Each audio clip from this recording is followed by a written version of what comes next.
हाँ, हिस्सा इस किताब की रुनमाई में हिस्सा लेने का मतलब था कि इस बच्ची को इनकरेज किया जाए। 10वीं जमात की बच्ची है, तो जब इसने ये किताब लिखना शुरू की होगी तब ये 7th में पढ़ती होगी। 2 साल इसको लगे इस किताब को मुकम्मल करने में। एक्सेप्टिंग द डार्कनेस, जिक्रा बुखारी इसकी राइटर है और ये किताब अमेज़न पे अवेलेबल है। मेरी सभी हंदवारा और क्या जम्मू कश्मीर और जहां तक आपकी आवाज जाती है, जो रीडर्स हैं, बुक लवर्स हैं, उनसे रिक्वेस्ट है कि अमेज़न पे ये किताब अवेलेबल है और ये किताब खरीद कर पढ़ें। अब उन्होंने कोई इस तरह की एक सोच बना ली कि लड़के आगे होते हैं। लड़कियां तो हमेशा से रही हैं और रहती भी आई हैं और आगे भी रहेंगी। कुछ एक फील्ड्स हो सकती हैं जहाँ जो एक्सक्लूसिव लड़के हैं, अदरवाइज जहाँ जहनियत और काबिलियत की बात है, लड़कियां हमेशा आगे रहेंगी। आज के दिन के हवाले से मेरा हंदवारा के यूथ को मैसेज है कि ऐसे बच्चों को अपना रोल मॉडल समझे और जिस तरह इस बच्ची ने मेहनत से और जिस परफेक्शन से और जिस प्रोफेशनलिज्म से ये किताब लिखी है, ये मतलब 10वीं जमात का बच्चा जो है उसके लिए बहुत बड़ी बात है। और मैं दोबारा ये कह रहा हूँ कि जब इसने किताब लिखना शुरू की होगी, 7th में पढ़ती होगी, तो इससे इंस्पिरेशन ड्रा करें और ड्रग्स को और बाकी सारी जो वबाएं लानते हैं उनको से किनारा करके पढ़ाई की तरफ, इल्म की तरफ जो है आना चाहिए, और ताकि उनका अपना रोशन मुस्तकबिल हो और उनके रोशन मुस्तकबिल के साथ साथ उस रोशनी से जो है ये सारा समाज और ये माशरा, ये मुल्क और कौम सारे तरक्की देखिए जी। ज़ाहिर है जिसने किताब लिखी उसको प्लेटफॉर्म मिल चुका है और वो हमारी रीच से ऑलरेडी किताब पब्लिश होना और उसको फिर अमेज़न या इंटरनेशनल प्लेटफॉर्म पे मतलब उसको लाना, वो चीज़ें हो चुकी हैं। बाकी जो इस तरह के बच्चे जो हैं उनके लिए मेरा आपके जरिए पैगाम है कि हम उनके लिए शाना बयाना उनके साथ खड़े हैं। जहां हमारी जरूरत होगी हम उनके साथ होंगे। बाकी रहा यूथ को एंगेज करने का प्रोग्राम, तो वो स्पोर्ट्स एक्टिविटीज वगैरह चल रही है। एकेडमिक एक्टिविटीज में भी जहां जहां हमें लगता है कि टैलेंट है उसको हम साथ रहेंगे। So it took me 2 years to write this book. बहुत डिफ़िकल्ट था, बहुत जगहों पे सेल्फ डाउट था, questioning my own words, would it be enough, would it be easy और एनीथिंग।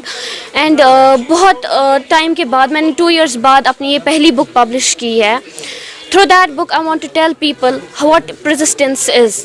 जब आप बार बार गिरते हैं, आपको कैसे वापस उठना है, आप कैसे खुद को वापस अपनी जगह पे ला सकते हैं। क्योंकि इस वक्त की यूथ बहुत ज़्यादा इसी चीज़ से फेस कर रही है कि अगर हम लोग कहीं पे लाइक कोई एग्ज़ाम है, हम क्वालिफाई नहीं हुए, तो उसके बाद हम लोग पूरी मतलब छोड़ देते हैं ये कि हम लोग नहीं कर पाएंगे आगे, बस ख़त्म हो गई हमारी story. So basically for that thing I am thankful to my parents. उन्होंने बचपन से ही मुझे ज़्यादा सोशल मीडिया के साथ अटैच होने नहीं रख दिया है। तो मैंने अपनी बुक की शुरुआत की, मुझे बचपन से शौक़ था, इट वॉज समथिंग इन मी कि मैं लिखना चाहती हूँ, कुछ पैशन था थोड़ा सा। तो जब मैं क्लास 5th में थी, I read a book of it is of Jitan बागर, द गर्ल इन रूम 105। वहाँ पे मुझे थोड़ा आइडिया मिला कि नॉवेल्स कैसे स्टार्ट की जाती है, कैसे लिखी जाती है। तो वहाँ से मैंने स्टार्ट किया एक नॉवल लिखना। एंड जब मैंने स्टार्ट किया था, देयर वाज नो वन, ना मुझे पता थी कैसे लिखते हैं ना कुछ।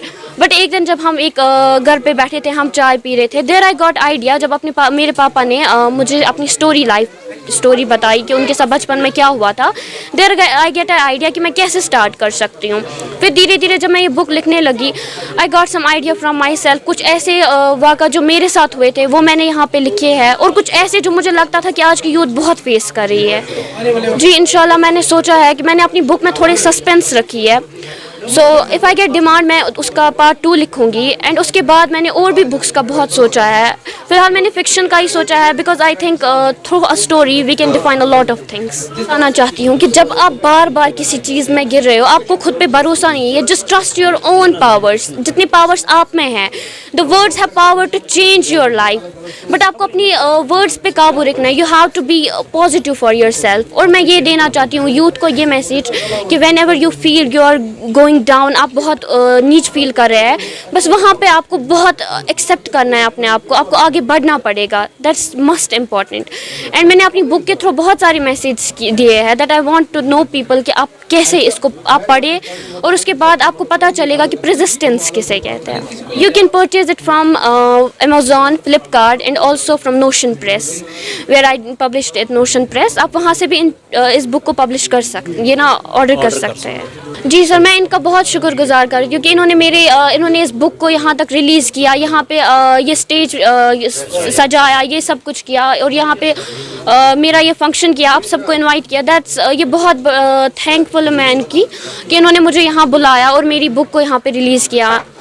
आप लोगों का शुक्रिया। आप सिर्फ अवामी मसाइल ही यहाँ पर उजागर नहीं करते हो, बल्कि जो हमारे यहाँ अदबी प्रोग्राम जो होते हैं हमारे इस तहसील हंदवारा में, वहाँ पर भी आप हमारे साथ शाना बशाना आप खड़े रहते हो। तो जहाँ तक आज के प्रोग्राम का ताल्लुक़ है, आज का प्रोग्राम यहाँ पर महबूब आलम अदबी सोसाइटी एक अदबी तंजीम है जो ये इलाका राजवार की, तो इसी तंजीम के हवाले से आज यहाँ पर एक बुक रिलीज़ फंक्शन यहाँ पर मुनक़द हुई हंदवारा के इस तारीखी टाउन हॉल में। एक बच्ची जो हमारे इलाके से ताल्लुक़ रखते हैं, सैयद ज़िक्रा बुखारी, उन्होंने एक किताब तसनीफ़ किया है एक्सेप्टिंग द डार्कनेस। तो उसी किताब को आज यहाँ पर हमने इसकी रस्म रनमाई अंजाम दी। इस प्रोग्राम में दूर दूर से यहाँ पर अदीब और कलमकार उन्होंने तशरीफ़ यहाँ पर लाया, जिनमें ख़ास तौर पर जो नाम काबिल ज़िक्र हैं उनमें शबनम तिलगामी है जो ब्रॉडकास्टर थे रेडियो कश्मीर नगर के, उनके साथ ज़ूर हैगामी है, और इनके साथ साथ अयूब दिलबर साहब हैं जो कल्चरल ट्रस्ट कपवारा के जो सदर हैं, तो वो इस प्रोग्राम में मौजूद है। प्रोग्राम अभी चल रहा है, तो हम आपके भी बहुत शुक्रगुजार हैं कि आपने इस प्रोग्राम, मैं इस हवाले से उसके पेरेंट्स के, उसके वालिदैन को मुबारकबाद देता हूँ और उनको सल्यूट करता हूँ कि जो अपने बच्चों को, ख़ास तौर पर जो लड़कियों को ऐसा माहौल मुहैया करते हैं, ऐसा प्लेटफार्म मुहैया करते हैं कि लड़कियाँ इस मामले में आगे आती हैं। ये मैसेज है क्योंकि आज जो ज़माना है ये सोशल मीडिया का ज़माना है। आज बच्चे और बड़े सभी अपना ज़्यादातर वक्त सोशल मीडिया पर सर्फ करते हैं। बच्चों के लिए और बड़ों के लिए भी ये मैसेज है कि किताबों के साथ अपना ताल्लुक़ जोड़ें, किताबें पढ़ें। से पहले हम जिस मज़हब से ताल्लुक़ रखते हैं उस मज़हब ने हमें, जिसकी मज़हब की शुरुआत ज़ालिकल किताबों से हुई हो, उस मज़हब में किताब की कितनी अहमियत हो सकती है इसका अंदाज़ा लगना ज़्यादा मुश्किल नहीं है। तो आज इस बच्ची ने जो किताब लिखी है एक्सेप्टिंग द डार्कनेस, यानी हमने अपनी खामियों को एक्सेप्ट करके उन पे ओवरकम करना है। इतनी छोटी बच्ची जब किताब लिखती तो दिल बाग बाग हो जाता है। और आज के दिन में, आज के दौर में जहां हम एग्जामिनेशन ड्यूटी जाते हैं तो एक बच्चा, ऐसे भी बच्चे हैं जो 2 हरफ भी नहीं लिख पाते हैं, फिर एक बड़ी किताब, एक ज़ख़ीम किताब लिखी गई है इस बच्ची के जानिब से। इसको जितना भी हम, इसकी जितनी भी हम तारीफ करें कम है। और जब तक ऐसे लोग इस समाज में मौजूद है, इस सोसाइटी में मौजूद है, तब तक बिल्कुल ये समाज जिंदा है। और किताब ही एक ऐसा चीज है जो सदियों तक जिंदा रहती है, बल्कि रोज़े क़यामत तक किताब जिंदा रहेगी। अगर इंसान मरते जाते हैं। सुकरात ने जब जहर का घूंट पिया था तो उसने कहा था मैं जहर का घूंट पी रहा हूँ, लेकिन मेरा जो सोच है, मेरी जो विजन है वो जिंदा है। वो आज तक जिंदा है और रहती दुनिया तक जिंदा रहेगा। और आज उस वक्त उसको मारा गया, मतलब उसको सिताया गया, लेकिन आज दुनिया उसी फलसफे को अपना रही है। ये सिर्फ किताब की ताकत की वजह से श्योरली, क्योंकि इट इज ए मोटिवेशन। क्योंकि मैं समझता हूँ जब हम 10वीं में थे या आप 10वीं में थे, हमारे क्या विजन थे, और ये एक मोटिवेशन मिलेंगे, एक इंस्पिरेशन मिलेंगे और लोगों के लिए कि वो भी किताब लिखेंगे। रहबर तालीम टीचर्स फोरम है, वो सिर्फ जो रहबर तालीम स्कीम बनी है, फिर उसका एक फोरम बना, उसका मकसद और मुद्दा यही है कि हम तालीम को आम करें। और तालीम आम करने का मतलब ये है कि हम जैसे जो भी ऐसे तालीम के लिहाज से कोई अच्छा काम करता है, हम उसकी सराहना करते हैं, हम उसके साथ हम उसको हौसला अफजाई करते हैं। और जब तक हम हौसला अफजाई करते रहेंगे कि अल्लाह ताला भी कुरान मजीद इतने बड़ी हकीम किताब है, अल्लाह ताला की किताब है, 75% उसमें जो है वो सिर्फ ये है कि हम तबशीर है, तबजीर नहीं है। यानी अल्लाह ताला ज्यादा डराता नहीं, बल्कि ज्यादा खुशखबरियां देता है। तो जो भी ऐसा काम करेंगे, हम आने वाले वक्त में हमेशा उनकी हौसला अफजाई करते रहेंगे, उनकी दाद देते रहेंगे।